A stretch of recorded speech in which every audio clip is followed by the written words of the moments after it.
Hello friends, I hope कि आपने previous chapter देखा होगा नंबर सिस्टम और आपको अच्छा भी लगा होगा और पसंद भी आया होगा। और अगर नहीं आया तो कोई बात नहीं, आगे से और मेहनत करेंगे और अच्छी वीडियो बनाने की कोशिश करेंगे। ठीक है, तो अब हमारा नेक्स्ट चैप्टर है पॉलिनॉमियल्स। ठीक है, जो कि चैप्टर नंबर 2 है।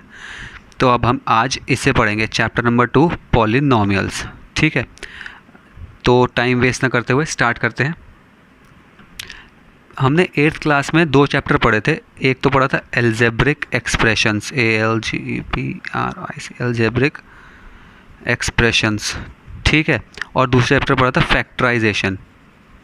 ठीक है, इन दोनों पे बेस्ड ही ये चैप्टर है पॉलिनॉमियल्स, जो हमने 8th क्लास में पढ़ा था, एल्जेब्रिक एक्सप्रेशन एंड फैक्टराइजेशन। ठीक है, तो अगर आपने पढ़ रखा हो तो वेल एंड गुड, अगर नहीं पढ़ रखा तो मैं बेसिक कंसेप्ट से ही स्टार्ट करूँगा और फिर हम इसको डीप में ले जाएंगे। तो नो प्रॉब्लम, अगर नहीं भी पढ़ रखा, बेसिक टर्म्स में आपको बताते हुए चलूँगा जो इस चैप्टर में यूज़ होंगी।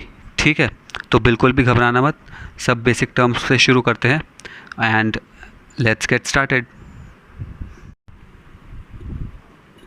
तो बच्चों स्टार्ट करते हैं।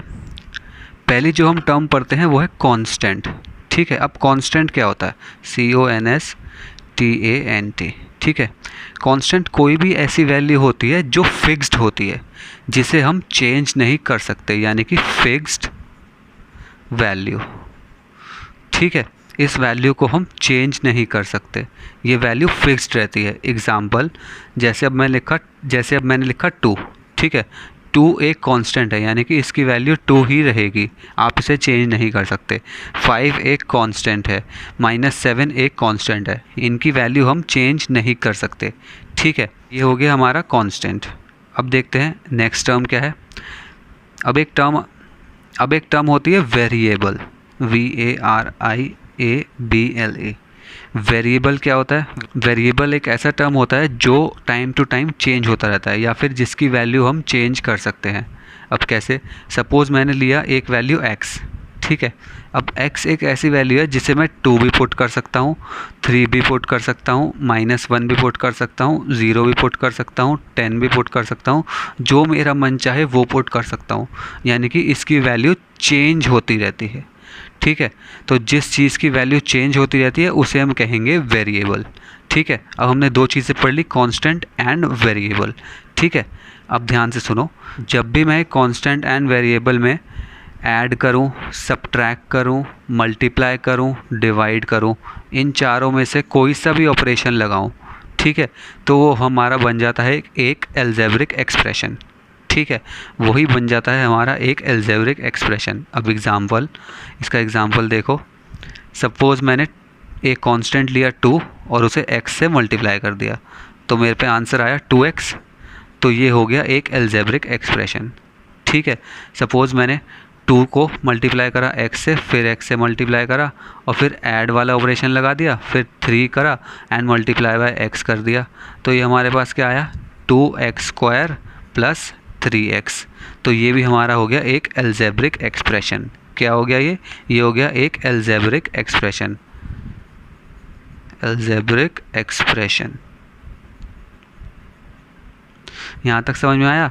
मैंने एक कांस्टेंट बताया आपको क्या होता है, वेरिएबल बताया आपको क्या होता है, एंड इन दोनों को जब हम ऐड करें, डिवाइड करें, मल्टीप्लाई करें, सब्ट्रैक्ट करें, तो वो हमारा बन जाता है एल्जेब्रिक एक्सप्रेशन। ठीक है, अब मैं सपोज़ एक एल्जेब्रिक एक्सप्रेशन लिखता हूँ, जैसे 2x² + 3x, यही लिख लिया। तो ये तो है हमारा एक्सप्रेशन। ठीक है, लेकिन अगर मैं इसमें सिर्फ 2x² को देखूँ तो 2x² को मैं कहूँगा एक टर्म। क्या कहूँगा? टर्म। ठीक है, एंड 3x भी हो गई हमारी एक टर्म, यानी कि इस एक्सप्रेशन में 2 टर्म्स हैं। ठीक है, अब मैं एक और एक्सप्रेशन लिखता हूँ। सपोज मैंने लिखा 3x³, इसमें मैंने x को 3 बार मल्टीप्लाई करा, + 2x² + 1, तो इसमें हमारी 3 टर्म हो गई। एक तो हो गई 3x³। ठीक है, ये तो हो गई हमारी एक टर्म, ये हो गई हमारी + 2x² दूसरी टर्म, एंड ये हो गई हमारी तीसरी टर्म। ठीक है, यानी कि इसमें 3 टर्म है, इस एक्सप्रेशन में 3 टर्म है। ठीक है, ऐसे ही मैं कितना ही बड़ा एल्जेब्रिक एक्सप्रेशन लिखूं, उसमें बहुत सारी टर्म्स हो सकती हैं। ठीक है, इनफाइनाइट नंबर ऑफ टर्म्स हो सकती हैं। अब आपको ये कॉन्सेप्ट समझ में आया एल्जेब्रिक एक्सप्रेशन और टर्म का?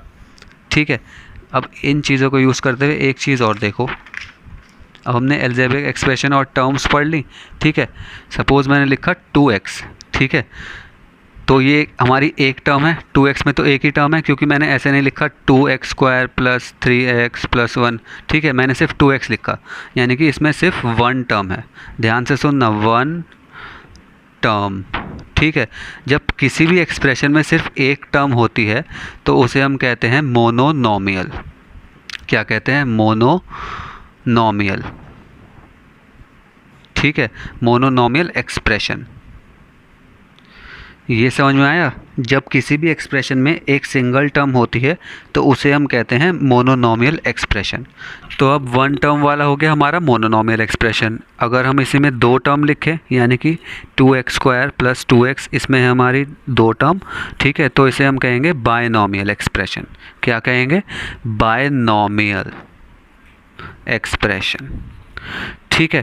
ऐसे ही अगर किसी एक्सप्रेशन में तीन टर्म हुई, यानी कि 3 टर्म्स हुई,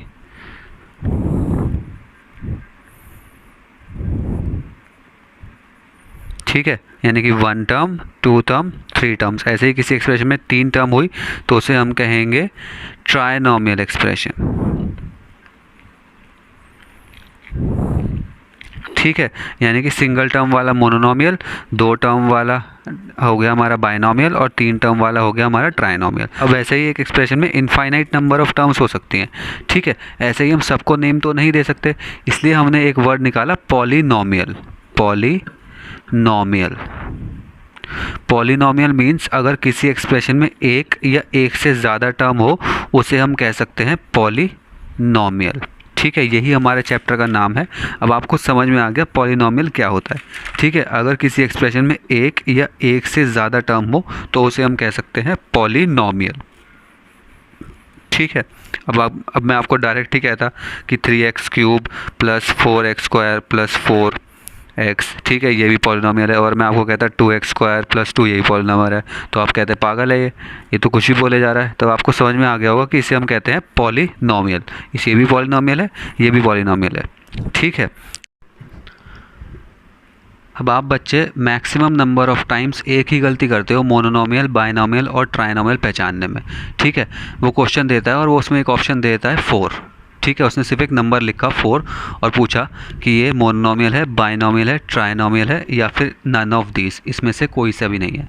तो मैक्सिमम नंबर ऑफ़ टाइम्स बच्चे क्या लिखाते हैं? None of these. लेकिन आप मुझे एक बात बताओ, अगर मैं एक एक्सप्रेशन लिखूँ 3x² + 4x + 5, ठीक है, अब ये भी एक टर्म है 3x² एंड ये एक टर्म है +4x एंड ये एक टर्म है +5, तो मैंने इसे भी तो एक टर्म माना है, ठीक है। यानी कि ये भी 5 जो एक सिंगल कांस्टेंट है, ये भी एक टर्म है, ठीक है। और हमें पता है सिंगल टर्म अगर एक्सप्रेशन में हो तो उसे हम मोनोनॉमियल कहते हैं। तो अगर सिर्फ 4 लिखा हो तो ये भी एक टर्म है, तो ये हो गया हमारा मोनोनॉमियल। आप हर बार मैक्सिमम नंबर ऑफ़ टाइम्स इसी में कंफ्यूज होगे और मिस्टेक करोगे, ठीक है, इसे याद रखना। अगर सिर्फ एक कांस्टेंट लिखा है तो ये भी है एक मोनोनॉमियल। अब जब हम 4 को कह रहे हैं मोनोनॉमियल तो इसे हम पॉलीनॉमियल भी कह सकते हैं, क्योंकि जिसमें 1 और मोर टर्म्स हो उसे हम पॉलीनॉमियल भी कह सकते हैं, ठीक है। इसलिए हम 4 को पॉलीनॉमियल भी कह सकते हैं, लेकिन इसमें थोड़ा सा चेंज है बस, इसे पॉलीनॉमियल ना कह के हम इसे कहेंगे कांस्टेंट पॉलीनॉमियल, ठीक है। क्या कहेंगे? Constant polynomial. क्यों? क्योंकि इसमें वेरिएबल नहीं है, इसमें सिर्फ एक कांस्टेंट ही है, ठीक है। तो इसे अगर वो मोनोनॉमियल, बायनॉमियल, ट्राइनॉमियल की टर्म्स में ही पूछेगा तो आप इसे आंसर कर देना। ये मैंने बस आपकी नॉलेज के लिए बताया कि 4 को हम कांस्टेंट पॉलीनॉमियल कहते हैं। 4 को ही नहीं, किसी भी कांस्टेंट नंबर को अगर 2 पूछे तो 2 भी एक कांस्टेंट पॉलीनॉमियल है, 3 भी एक कांस्टेंट पॉलीनॉमियल है, 5 भी एक कांस्टेंट पॉलीनॉमियल है, ठीक है। ये सारे कांस्टेंट पॉलीनॉमियल्स हैं। तो अब हमने पढ़ लिया पॉलीनॉमियल किसे कहते हैं, ठीक है। कोई भी एक्सप्रेशन हो जिसमें एक टर्म हो, 2 टर्म हो, 3 टर्म हो, 4 टर्म हो, कितनी भी टर्म हो, एक से ज़्यादा होनी चाहिए, एक या एक से ज़्यादा होनी चाहिए, ठीक है, उसे हम कहते हैं पॉलीनॉमियल। यहाँ तक बात समझ में आ गई, ठीक है। अब और भी कोई बात रह गई क्या? हाँ जी, बिल्कुल रह गई। अब मैं अगर आपसे पूछूं कि x + 1/x, क्या ये भी एक पॉलीनॉमियल है? सोचो, क्या x प्लस 1/x भी एक पॉलिनॉमियल है? तो इसका आंसर है नो। अब y नो क्यों? क्योंकि x को हम लिख सकते हैं x प्लस एक्स की पावर -1 एंड दिस -1, ठीक है, इसकी वजह से ये पॉलिनॉमियल नहीं है। ठीक है, तो पॉलिनॉमियल की डेफिनेशन देखो क्या है, एक एल्जेब्रिक एक्सप्रेशन, ठीक है, जिसमें वेरिएबल की पावर होल नंबर होनी चाहिए। ठीक है, यानी कि वेरिएबल की पावर होल नंबर होनी चाहिए, तो वही एक्सप्रेशन कहलाता है पॉलिनॉमियल। ठीक है, अब होल नंबर 0, 1, 2, 3, ठीक है, तो ये पावर्स अगर होंगी तो वो होगा पॉलिनॉमियल, वरना वो पॉलिनॉमियल नहीं होगा। अब देखो इसमें -1 आई थी x की पावर, ठीक है, तो -1 तो हमारा होल नंबर नहीं है, तो ये पॉलिनॉमियल नहीं है। ठीक है, ऐसे ही अगर मैं लिखूँ x की पावर 1/2, ठीक है, तो क्या ये पॉलिनॉमियल है? नहीं, नो, ये पॉलिनॉमियल नहीं है, क्योंकि इसमें x की पावर है 1/2 और ये होल नंबर नहीं है x की पावर। अब अगर मैं आपसे पूछूं कि x प्लस √2 क्या ये एक पॉलिनॉमियल है या नहीं है, तो बताओ मुझे, सोचो एक बार, x प्लस √2 पॉलिनॉमियल है या नहीं है? तो इसका आंसर है यस, x प्लस √2 एक पॉलिनॉमियल है। अब y x प्लस √2 पॉलिनॉमियल क्यों है? क्योंकि x प्लस √2 को हम कैसे लिख सकते हैं? x प्लस 2 की पावर 1/2। और मैंने आपसे कहा कि मुझे सिर्फ वेरिएबल की पावर देखनी है, मुझे कांस्टेंट की पावर से मतलब ही नहीं है, भाड़ में जा कांस्टेंट, मुझे तेरी ज़रूरत ही नहीं है। ठीक है, तो मैं सिर्फ x की पावर देखूंगा, अगर x की पावर होल नंबर्स में है तो वेल एंड गुड। ठीक है, अगर होल नंबर में नहीं है तो वो चीज़ पॉलिनॉमियल नहीं है। ठीक है, तो यही एक चीज़ है जो पॉलिनॉमियल और नॉन पॉलिनॉमियल को डिफरेंशिएट करेगी, वेरिएबल की पावर। अगर वेरिएबल की पावर होल नंबर्स में है तो वो पॉलिनॉमियल है, अगर नहीं है तो वो पॉलिनॉमियल नहीं है। सो फ्रेंड्स, इस वीडियो में हमने सीखा कि कांस्टेंट क्या होता है, वेरिएबल क्या होता है, हमने पढ़ा मोनोनॉमियल, बायनॉमियल, ट्राइनॉमियल, मैंने आपको कांस्टेंट पॉलिनॉमियल भी बताया, और बहुत ही हमने एक अच्छी बात सीखी जो कि पॉलिनॉमियल और नॉन पॉलिनॉमियल के बीच में हमें डिफ्रेंशिएट करवाता है। ठीक है, तो इस वीडियो में हमने ये सब चीज़ें पढ़ी। नेक्स्ट वीडियो में हम कुछ और अच्छी चीज़ें सीखेंगे।